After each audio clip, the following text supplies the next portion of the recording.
फातिमा मुझे खाना दे। कहते हैं उन्होंने पानी पेश कर दिया। मैंने कहा प्यास नहीं लगी, भूख लगी है। कहते हैं मौला अली जब मैंने ये कहा ना तो फातिमा अंदर गई।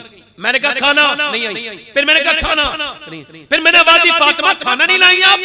अंदर से रोने की आवाज आई।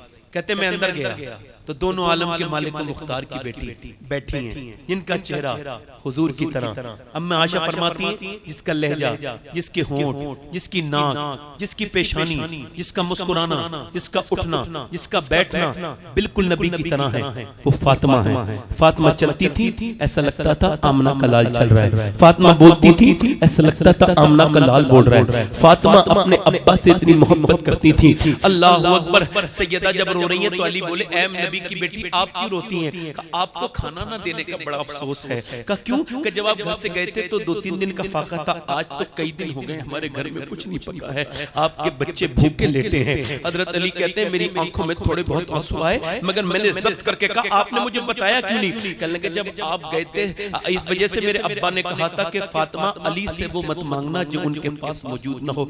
मौला अली कहते हैं मैं खड़ा था, बैठ गया दीवार के साथ और फिर बहुत रोया कि अल्लाह फातिमा को तो मेरे दिल का भी हाल पता है कि मेरे पास पेट भर भर के खा के अहले बैत को नहीं समझ सकते हम लोग। उठे मौला अली, मैंने कहा कहते फिर फातिमा भी रोने लगे। मैंने क्यों रोती है फातिमा? कह लगे मेरे सरताज मेरे अब्बा के घर में आज 16 दिन से चूल्हा नहीं जला है। अली कहते अपने बच्चों का गम तो बर्दाश्त था, मगर हुजूर की बात सुन के तड़प गया। कहते थका हुआ था, गया एक बाग में मुझसे कोई काम ले लो। यहूदी का बाग था, उसने कहा एक डोल निकाल के पानी दो। पहले डोल से पानी दिया जाता था, एक डोल पानी दो, एक खजूर दूंगा। कहते मैंने 3 डोल निकाली, मैं थका हुआ था बिल्कुल परेशान। कहते फिर चौथी निकाली, 17 डोल 17 खजूर ले ली। मैं खुद भूखा था मगर एक चक्की तक नहीं, हाथों पे ऐसी रख के हुजूर की बारगाह में ले गया। मैं या रसूल अल्लाह ये खजूरें हाजिर है और अली भी हाजिर है। हुजूर ने मुस्कुरा के देखा, कहा अली खैरियत से आए? कहा कहा तुम्हारी बीवी फातिमा भूखी है, हसन हुसैन भूखे, उनके लिए नहीं लेके गए? तो मैंने कहा हुजूर मुझे फातिमा से ज्यादा, हसन से ज्यादा और हुसैन से ज्यादा आपसे मोहब्बत है या रसूल अल्लाह। आपसे अली आपसे मोहब्बत करता है। हुजूर ने दोनों हाथ उठा के दुआ की, ऐ अल्लाह मैं अली से राजी हूं, तू भी इससे अली से राजी हो जा। या अल्लाह मैं अली से मोहब्बत करता हूं। कहते हैं फिर हुजूर ने ना खजूर को उठाया और उठाने के बाद मेरे घर ले गए, तेरे बच्चों के साथ खाएंगे। खजूर की गुट्टी निकाली। कहते जब हसन के मुंह में दी ना, हसन को उठाया तो हसन नाना को देख के रोए, मुझे देख के रोए। तो नाना ने मुंह में खजूर की गुठली दी। तो सैयदा फातिमा रोने लगी तो सर पे हाथ रख के कहा मेरी बेटी बताऊं दुनिया कलील, दुनिया छोटी है मेरी लाडली, दुनिया आखिरत बड़ी है मेरी बेटी। आज देखो ये तीसरा दिन है और सैयदा खातून जन्नत मखदूमा कायनात आज भी रोटी बना रही है, आज भी रोटी बना रही है। अल्लाह अकबर, आज भी रोटी बना रही है। और जब रोटी बना के खाना तैयार हो गया ना तो अब फिर इंतजार हो रहा है अजान, मगर अजान की आवाज से पहले आवाज आई, ऐ नबी की बेटी मैं एक मुसलमान नहीं हूँ, गैर मुस्लिम हूँ, काफिर हूँ और मैं कैदी भी हूँ। पूरे मदीने में मांगा मगर कहीं खाने को नहीं मिला। अभी किसी ने चौराहे पे कहा था कि जब कहीं नहीं मिला तो जा फातिमा के घर चला जा, उसके घर से कोई कभी खाली नहीं लौटता, जा वहां चला जा।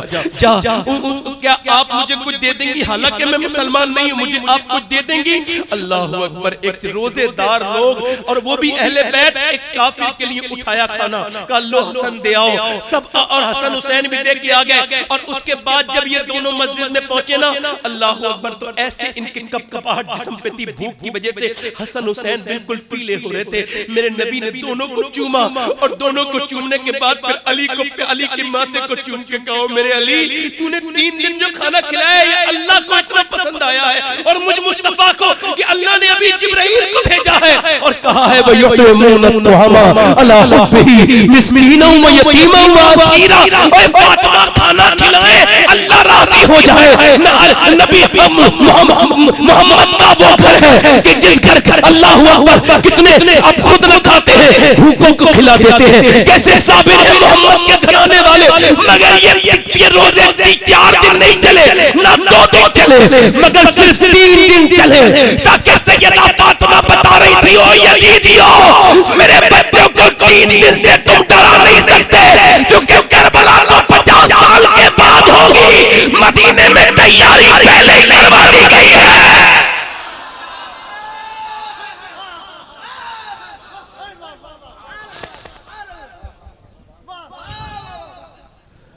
न भूख से हसन डरेगा, न भूख से हुसैन डरेगा। भूख से हसन डरेगा। इधर देखो, अब इधर देखो, मेरी तरफ देखो। अब घरों में मुसल्ले बिछना बंद हो गए। सैयदा उम्मे सलमा कहती हैं कि मैंने अपनी आंखों से देखा कि मदीने की औरतें अपने बच्चों को लोरियां देती थी, मगर फातिमा ने कभी कोई लोरी नहीं दी। का फिर का वो कुरान पढ़ पढ़ के सुला देती थी। वो हसन को कुरान की लोरियां देती थी, वो हुसैन को। आज अफसोस है कि हमारे घरों में मुसल्ले नहीं बिछते। पाकिस्तानी सीरियल के लिए टाइम है, मगर मेरी बहन के पास नबी पर जो कुरान नाजिल हुआ है उसके लिए टाइम नहीं है। आज फेसबुक के लिए औरत को टाइम है, आज मेरी बेटियों के पास सबके लिए टाइम है। अफसोस कि उस पैगंबर के लिए टाइम नहीं है दुरूद पढ़ने के लिए जिसने अपनी औलाद से ज्यादा इससे प्यार किया है, इसके लिए टाइम नहीं है। इधर देखो मेरे भाइयों, मेरे इमाम हसन कहते हैं मेरी माँ हाथों से सारे काम करती थी, चक्की चलाती थी, झाड़ू लगाती थी, कुएं से पानी, मगर जबान से कुरान की तिलावत करती थी। मौला अली कहते हैं जब मेरी शादी हुई मैंने कहा फातिमा मैं ऐसा कुरान पढ़ता हूँ। अच्छा, इसको अशरफ अली थानवी ने भी लिखा है। वो के मौला अली ऐसा कुरान पढ़ते थे, एक पांव रखते थे घोड़े की रकाब पर और जीन पर बैठने से पहले कुरान पूरा हो जाता था। समझ में नहीं आया ना? समझ में जो आए वो करामत हो ही नहीं सकती, ये अली की करामत है। एक पांव रखते हैं कहां पे बोलो, रकाब पर, और घोड़े पे चढ़ने से पहले कुरान पूरा हो जाता है। कहते मौला अली मैंने फातिमा से कहा ए फातिमा आप कैसा कुरान पढ़ती है? मैं तो आपकी अब्बा की सोबत से ऐसा कुरान पढ़ता हूँ, आप कैसा कुरान पढ़ती है? तो सैयदा ने कहा मैं अपने अब्बा की दुआ से ऐसा कुरान पढ़ती हूँ कि मैं अपनी चक्की शुरू करती हूँ, उसके अंदर दाने डालती हूँ, एक चक्कर पूरा नहीं होता कि फातिमा का कुरान पूरा हो जाता है। अरे जब माँ ऐसा कुरान पढ़े और बाप ऐसा कुरान पढ़े तो बेटा अगर नेज़े पे चढ़ के कुरान पढ़ दे तो हैरत की बात क्या है?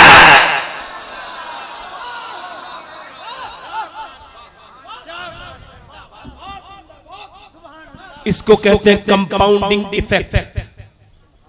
पहले फातिमा, फिर अली, फिर हुसैन, फिर हसन, फिर ज़ैनब, फिर ज़ैनब। अब करबला में बोलूं थोड़ा सा या कहो तो खत्म कर दो? बोलो। 1 घंटा हो गया मुझे। दिल लग रहा है नहीं लग रहा है? दिल लग रहा है। तवज्जो। हुसैन, अच्छा देखो मिशकात शरीफ की हदीस है, हज़रत इब्ने अब्बास, अब्दुल्ला बिन अब्बास कहते हैं कि मैंने हुजूर को 10 मुहर्रम के दिन देखा, एक शीशी में खून था और हुजूर की जुल्फों पे कुछ गर्द थी। मैंने कहा हुजूर ये क्या है? फरमाया करबला से आ रहा हूं, मेरे बच्चे शहीद कर दिए गए और करबला के सारे लोगों का खून इसमें है। यहां पर मैंने अपनी एक बात सोची कि यार अहले बैत तो सिर्फ 22 या 23 है और बाकी तो सब बाहर के थे, तो 2 शीशियां होनी चाहिए। ये मेरे घर वालों की है और ये उनके जानिसार की है, मगर एक ही शीशी में हुर और हुसैन दोनों का खून है। अलमरो मामन अहब्बा, जो जिससे मोहब्बत करेगा वो उसी के साथ होगा। मेरे नबी ने सारे लोगों के खून मिला के ये बता दिया, अगर वो कलकत्ते का हो, अगर वो बंबई का हो, अगर वो चाहे वो हैदराबाद का हो, चाहे वो हिंदुस्तान का हो, चाहे वो किसी दुनिया के कोने का हो, अगर उसके दिल में हुसैन की मोहब्बत है तो वो क़यामत के दिन अलग नहीं होगा, वही होगा जहां हुसैन होंगे।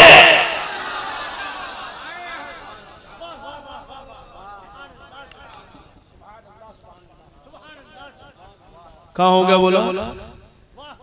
आज ये जो अपनी मोहब्बत में जलसे करा रहे हैं, ये जो हुसैन के कामों में लगे हुए हैं, ये जो नबी के बेटे का जिक्र बुलंद कर रहे हैं, ये वही होंगे जहां हुसैन होंगे।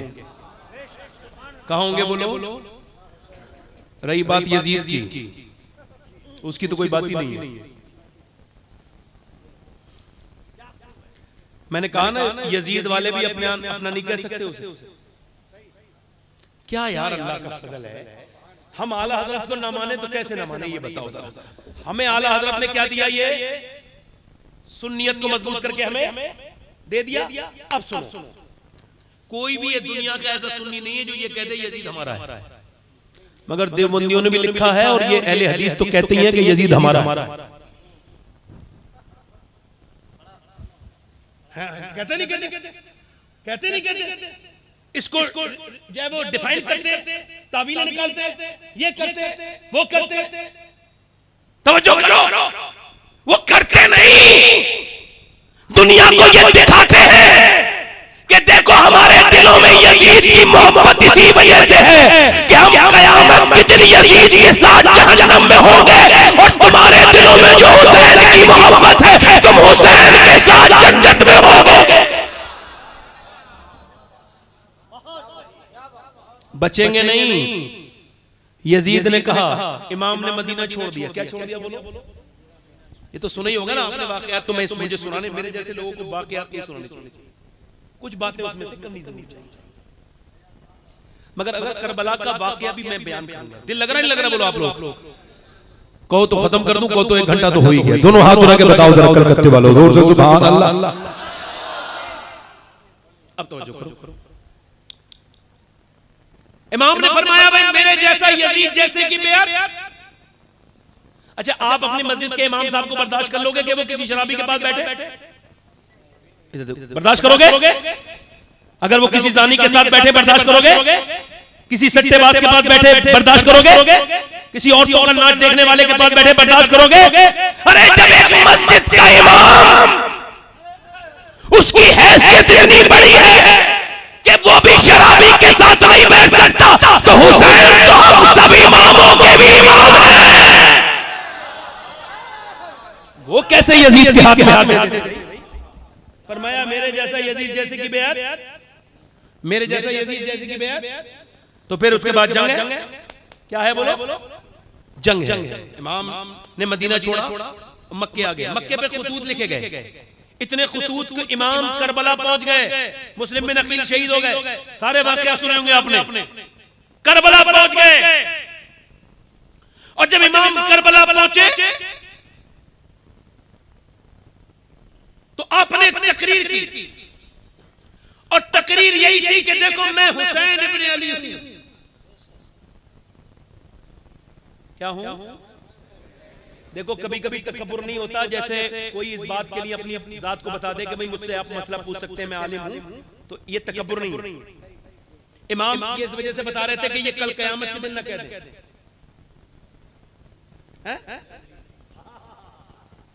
फरमा रहे मैं हुसैन हूं। अच्छा ठीक है, तवज्जो। इमाम ने फरमाया फला, ये तेरा खत है, देख। अच्छा, जिन कूफे वालों ने खत लिख के बुलाया था वो सामने तलवार ले खड़े थे, वही आपने नाम लेके बताया ये तेरा खत है, देख, और तेरे दस्तखत इसमें देख।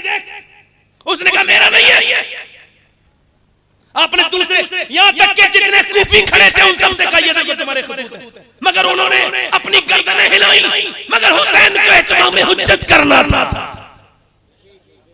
किसी ने कहा मोहनदास करमचंद गांधी से, ए गांधी जी गुजरात से जो तुम चले हो, ये जो तुमने कपड़े सपड़े पहन लिए ये कॉटन के और ये चरखा वरखा लेके तुम ब्रिटिश एम्पायर के खिलाफ खड़े हुए, तुमको तो समझ में नहीं आ रहा कि तुम मसल दिए जाओगे, कुचल दिए जाओगे। उनके पास पानी के जहाज है, उनके पास लड़ाकू लोग हैं, उनके पास आर्मी है, तुम्हारे पास क्या है? तो उसने कहा था गांधी ने, अरे मैं जाता तो नहीं, मगर मुझे करबला के हुसैन याद आ गए, उनकी वजह से जा रहा हूं कि 22,000 आर्मी आई थी 72 को मिटाने के लिए, मगर करबला जाके देख लो 22,000 का नाम निशान मिट गया, मगर 72 के खेमे आज भी करबला में लग रहे हैं।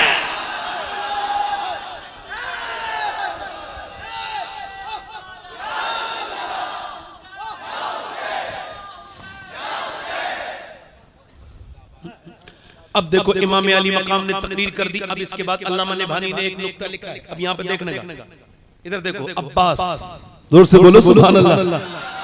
कमरे बनी हाशिम, कमरे बनी हाशिम, अब्बास जिसके बाजू अली की तरह, जिसका लहजा अली की तरह, जिसकी तलवार चलाने का अंदाज, जब वो मैदान में उतरे तो ऐसा लगता था हैदर कर रहा है।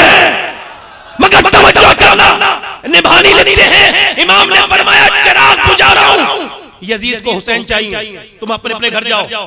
भाई अपना मोबाइल थोड़ी देर के लिए साइलेंट कर लो, 2 डिब्बे मेरे पास भी हैं और आपसे जरूरी फोन आते हैं, इसको बंद करके रखा करो, ये डिस्टर्ब करता है। आपको पता नहीं इतना बड़ा जो पिंडाल उंडाल लगाया गया, एक मोबाइल की टोन से खत्म हो जाता है।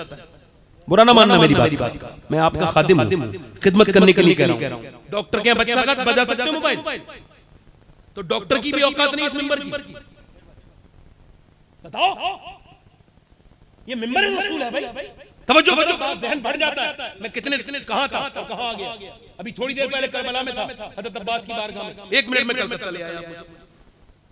तसव्वुर तो है, खुदा की कसम तसव्वुर ऐसा है, बल्कि शेख अब्दुल कादिर जिलानी ने फरमाया कि तुम सोते हो और तुम सोते हो बगदाद में, तुम देखते हो मदीना। अरे आंखें बंद करके कुछ देखा तो नहीं जाता है, मगर जब आंखें बंद हुई तो मदीना नजर आया। इसका मतलब तुम यही थे, रूह मदीने में थी, रूह मदीने में थी। ऐसे ये तसव्वुर का कमाल है। करम ये मुझको किया है, मुझ पे किया है मेरे तसव्वुर ने कि आज खींच ली तस्वीरें यार। मेरे इमाम ने फरमाया कि भाई यजीद को कौन चाहिए? हुसैन। मैं चिराग बुझा देता हूं, जिसको जाना हो चले जाओ। चिराग फरमाया अब्बास, तवज्जो करना इस लफ्ज पर, अब्बास चिराग बुझाओ। चिराग बुझ गया। फिर उसके बाद आपने कहा अब्बास चिराग जलाओ। तो सारे लोग ऐसे बैठे थे, आंखों में आंसू थे, रो रहे थे। आपने फरमाया गए नहीं? कहने लगे आपको छोड़ के कहां जाएंगे? आपको नाना को छोड़ के हमारे बाप दादे बद्र के मैदान में नहीं गए, तो आपको कैसे छोड़ के चले जाएंगे? हम आपके आशिक हैं हुसैन। इमाम ने फरमाया फिर देखो अर्श की तरफ, जब अर्श की तरफ देखा सबको जन्नत में अपने अपने महल नजर आ रहे थे, सबको महल नजर आ रहे थे। मगर अल्लामा ने लिखा, यूसुफ नभानी ने, इसमें बात एक बहुत सोचने की है। हुसैन ने कहा चिराग बुझाओ अब्बास से और चिराग जलाओ अब्बास से, क्योंकि हुसैन जानते थे और कोई जा भी सकता है मगर मेरा अब्बास नहीं जाएगा। मेरा अब्बास, मेरा अब्बास, मेरा अब्बास करें भाई जाने दो, मुझे जाने दो, मुझे जाने दो। कहते नहीं तुम मेरी फौज किससे पे सलार हो, तुम नहीं जाओगे। इमाम ने फरमाया उसके बाद एक के बाद एक शहीद हो गए, ओनो मोहम्मद तक शहीद हो गए। कहने लगे आका मुझे जाने दो। कहा नहीं नहीं तुम नहीं जाओगे, तुम मेरी फौज किससे पे सलार हो। जब सब कट चुके थे, जब शहीद हो चुके, तो अब्बास इमाम हुसैन की तरफ देख के बोले कौन सा लश्कर है जिसका मैं तुम्हें सलार हूं, आप मुझे जाने दें। जब सकीना रोई, जब सकीना रोने लगी, इमाम से कहने लगे मेरी भतीजी रो रही है, अब तो जाने दे, पानी लेके आऊंगा। इमाम ने फरमाया ठीक है जाओ। एक हाथ में मशकीज़ा, एक हाथ में तलवार। हुसैन ने कहा जाओ। वो इबादत अब्बास है, 22,000 को चीरते हुए आप पहुंच गए दरिया पर, मुझे बचाओ। 22,000 से निकल के चले जा सकता है कोई? 22,000 से निकल के, मगर जब निकले ना तो जितने आए काटते हुए चले गए। ऐसा काटा कि लोगों को ऐसा लगता था कि ये मैदान करबला नहीं है बल्कि मैदान बद्र है, जहां अली तलवार चला रहा है, अली की तलवार चल रही है। ऐसा काटा, काटते काटते जब पहुंचे आप दरिया पर, इमाम ने कहा था मेरे हुसैन, मेरे अब्बास जा और जा करके दरिया पे से पानी भर ला। मैंने इमाम से कहा पहले क्यों नहीं भेजा? इस वजह से मैंने उसका टारगेट बनाना था कि अगर मैंने उसका टारगेट बनाया था करबला में टारगेट बनाया था दरिया फुरात, अगर मैं उसको टारगेट दरिया फुरात दिया था वो फुरात तक पहुंच गया। अगर टारगेट यजीदी बना देता तो कोई यजीदी नहीं बचता।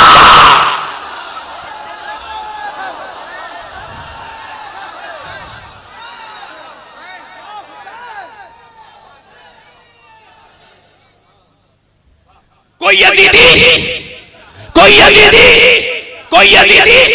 यजीद से कल लोगों ने दिमाग तुम्हारा ठीक है, यजीद से कहने कितना खर्चा क्यों कर रहे हो? 72 लोग आ रहे हैं, उन्हें काट पाट के खत्म कर देंगे। 100-1000 लोग दे दो, 1000 ही उन्हें पकड़ के लेके आएंगे। यजीद बोला दिमाग से काम लो और जाओ यहाँ से। तुम 22,000 की लेके जाओ। कहा क्यों? कि तुमने 72 देखे हैं मगर ये नहीं देखे अली के पोते कितने हैं और बेटे कितने हैं।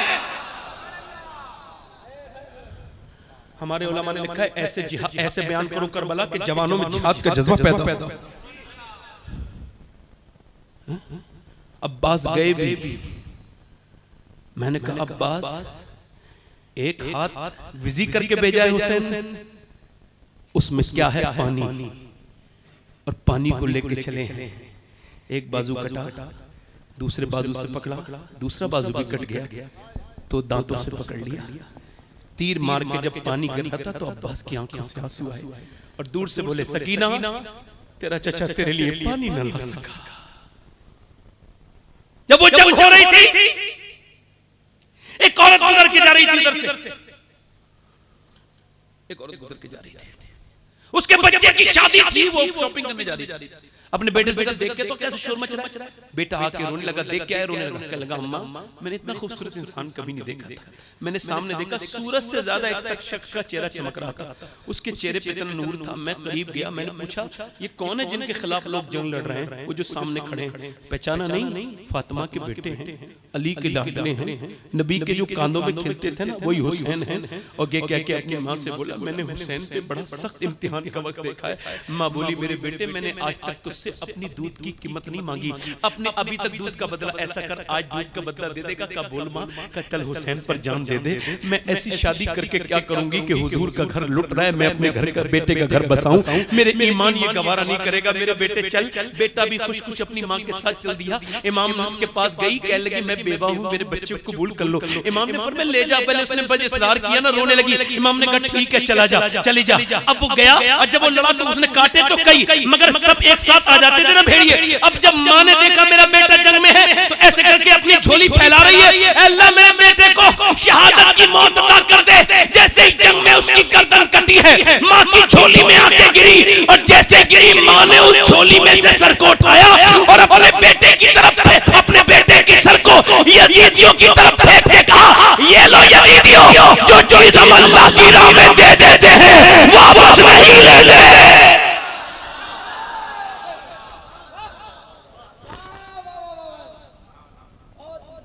इमाम का भतीजा जाता है, इमाम का कौन? कासिम, हसन की निशानी। यजीदी कहते हैं जब कासिम बिन हसन आए ऐसा लगता था कि बदरियों में से चांद निकल आया। एक कुर्ता पहन के खाली, हाथ में तलवार लेके, है कोई मेरे मुकाबले में आने वाला? मुझे बताओ जो 22,000 को ललकारे वो अली के घर के तो लोग हो सकते हैं? है कोई आने वाला? अरज़क पहलवान था, कहने लगा शिमर जा भाई जा। उसने कहा तेरा दिमाग ठीक है, इस बच्चे से मुझे लड़वाएगा? मेरे बेटे इसे इसका काम तमाम कर देंगे, उन्हें बड़ा मैंने सिखाया है तलवार चलाना। तो शिमर मुस्कुरा के बोला ठीक है तो फिर ट्राई कर ले। ट्राई जब एक बेटा आया बड़ा गुरूर से, और जब वो आया आने में वक्त लगा मगर मरने में वक्त नहीं लगा। मरने में दूसरा आया कट गया, तीसरा आया छट गया। ऐसे आन के आन में तलवार चल रही थी यार। दादा का असर पोते में होता है कि नहीं होता है? बोलो जरा, बोलो बोलो। घुमा घुमा के अब सबसे आखिर में वो मुतकब्बिर बदबख्त आया, आके बोला अबे हसन इब्ने अली के बेटे कासिम, मुझे जानता है मैं अरज़क हूं, मेरा नाम सुना होगा तूने। आपने फरमाया तेरा नाम तो मैंने नहीं सुना मगर तूने मेरे दादा का नाम जरूर सुना होगा। क्या लगा मैं 500 से लड़ता हूं, कब बाद में लड़ना, तेरा तो दिमाग खराब हो गया। 4 बेटे तेरे क्या मर गए, तेरा तो तवाज़ुन खो बैठा, तेरा दिमाग ही ठीक नहीं है, तेरे तो ज़ीन तक खुली हुई है, घोड़े की तू गिरने वाला। उसने जब नीचे को देखा ना, तलवार आन की आन में उठी है और गर्दन ऐसे कट के दूर भागी कि दुनिया समझ गई अली का वो घर है जिस घर का है बच्चा, जहां पैदा हुआ शेरे खुदा मालूम है। शेरे खुदा। मगर जब कासिम की तरफ 22,000 कुत्ते आने लगे तो उन्होंने मारे तीर।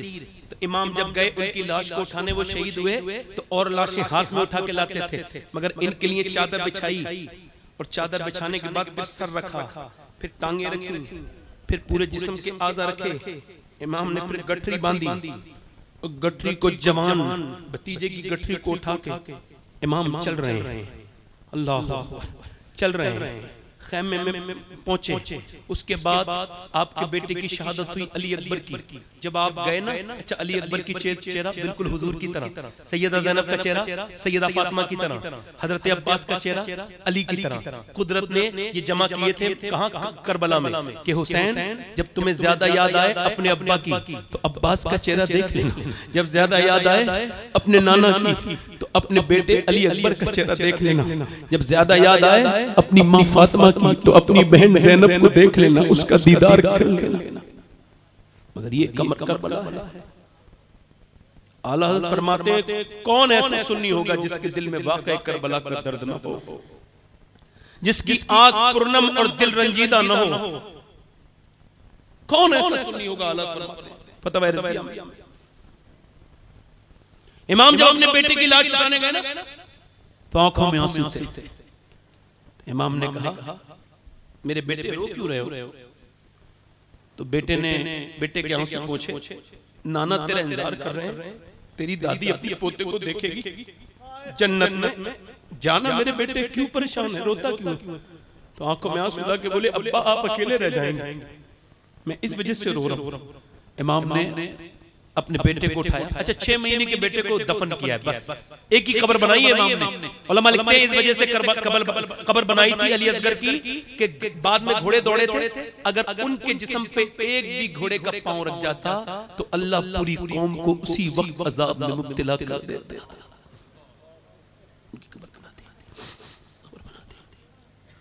इमाम फिर आके पटका बांधते अपना जुब्बा, अपने नाना का इमामा तलवार ली, जुल्फ़िकार बाबा की तलवार नाना ने दी, लेके चलने वाले पीछे से किसी ने कांधे पे हाथ रख के कहा अब्बा मुझे घोड़े पे बिठा दे।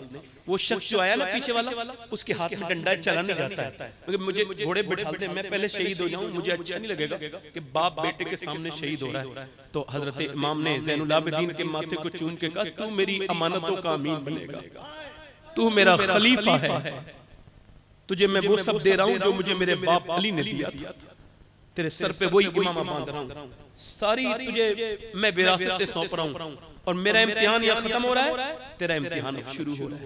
मेरे बेटे तेरा दमिश्क में इम्तिहान होगा, तेरा हर जगह इम्तिहान होगा। इमाम ने बेटे को समझाया, फिर औरतों में गए, जाके बोले रोना नहीं, चीखना नहीं, चिल्लाना नहीं, ए हुसैन के घर की औरतों, अहले बैत, रोना चीखना चिल्लाना नहीं, ए शहरबानो, ए उम्मे रुबाब, ए ज़ैनब आप रोना नहीं। सैयदा ज़ैनब ने कहा किसके सहारे छोड़ के जा रहे हो? का जिसके सहारे इब्राहिम हाजरा को छोड़ के गए थे उसी के सहारे छोड़ के जा रहे हो। मगर इमाम रो नहीं रहे हैं। जो जवां बेटे की मैयत पे न रोया,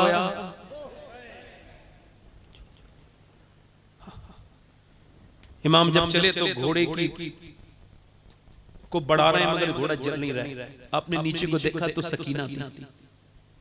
इमाम ने सकीना को प्यार किया, कहा अब्बा मुझे छोड़ के जा रहे हैं? मैं कहता हूं ज़ैनब मैं आप पर सलाम भेजता हूं। दुनिया में बहनें बड़ी वफा करेंगी, मगर जैसी तूने वफा की है दुनिया की कोई बहन अपने भाई से ऐसी वफा नहीं कर सकती। करबला सिर्फ करबला नहीं है, भाई बहन की मोहब्बत की भी दास्तान है। करबला से मैंने बहुत कुछ सीखा है, आप भी कुछ सीखिए जो नहीं सीखे। इमाम ने अपनी बेटी को हटाया, तसल्ली दी और चल दिए। जब कोई कलकत्ता एयरपोर्ट से कोई दम्माम जाता है, सऊदिया जाता है, जब कोई काम करने के लिए गैर मुल्क जाता है तो उसकी बहन रोती है कि मेरा भाई सऊदी जा रहा है, मगर ज़ैनब का भाई कुर्बान होने जा रहा था। कितना बड़ा कलेजा, तो रोई नहीं। फातिमा के लाडले का आखिरी दीदार है, हश्र का हंगामा बर्पा है मियाने अहले बैत, हूरे करती हैं उरूसाने शहादत का सिंगार, खूबरू दूल्हा बना है हर जवाने अहले बैत, अपना सौदा बेचकर बाजार सूना कर गए, कौन सी बस्ती बसाई। लड़ने के बाद वो डर गए, आपने इतने काटे, गोइन मुकाबला कौन कर सकता था। उन्होंने तीर मारे, पहला तीर लगा, वापस पीछे पलटे तो देखा ज़ैनब की आवाज आई। कहा रोई थी ज़ैनब?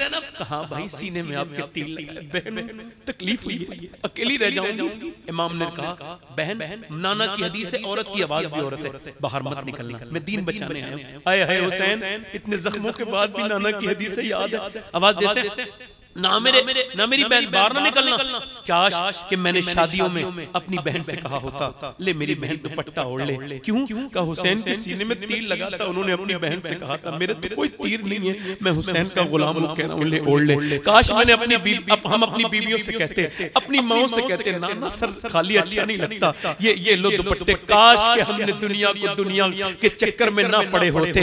काश समझ पाते। इमाम फिर गए मैदान जिहाद में, और जब गए तो आपकी तरफ तीर मारे गए। अब मुझे बताओ कि जब 10-15 हजार तीर आएंगे तो कोई जगह ऐसी होगी जो ना लगे।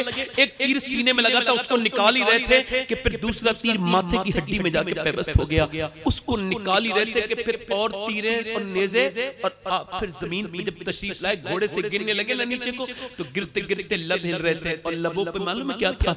ऐ अल्लाह मेरे नाना की गुनहगार उम्मत को बख्श देना, मेरे नाना की गुनहगार नीचे आ रहे हैं, पूरा जिस्म पूरा जख्मों से चूर-चूर है, कोई जगह ऐसी नहीं है।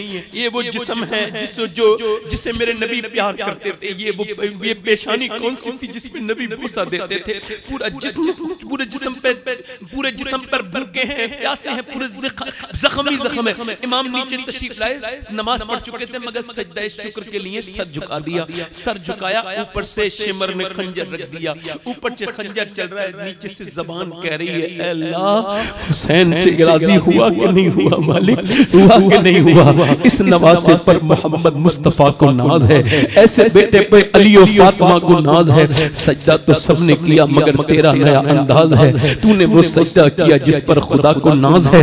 अल्लाह अकबर। जब ऊपर से खंजर चले और नीचे से अल्लाह की हमद बयान हो तो फरिश्ते फिर हंगामा पैदा कर रहे हैं। अल्लाह ने फरमाया फरिश्तों तुम ही कहते थे ना हम सजदा करने के लिए काफी हैं, बताओ ऐसे सजदा कर सकते हो? ऐ फरिश्तों तुमको क्या पता कि जवान बेटे की लाश को अपने सामने गिरता देख के सजदा करना कितनी बड़ी बात है? तुमको क्या पता कि भतीजे भांजों की लाशें उठाकर सजदा करना कितनी बड़ी बात है? तुमको क्या पता कि 3 दिन के घर वाले भूखे प्यासे हो और खुद भूखा प्यासा रह के सजदा करने की कौन सी बात है? इमाम सजदे में है, शमशीर बकफ कातिल हो खड़ा और कोई रहे सजदे में पड़ा, कहती है ज़मीने करबला इस शान का सजदा खेल नहीं, इमाम ने सजदे में किया है और मेरे इमाम की गर्दन को काट दिया गया है।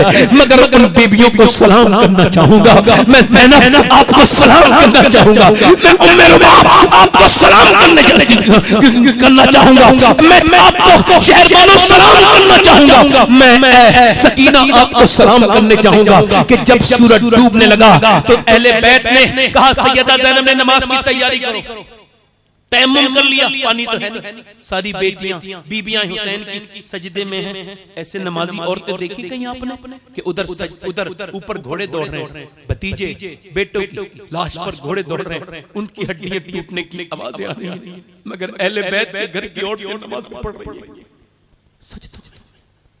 तुम सजदों से क्यों खाली हो गए?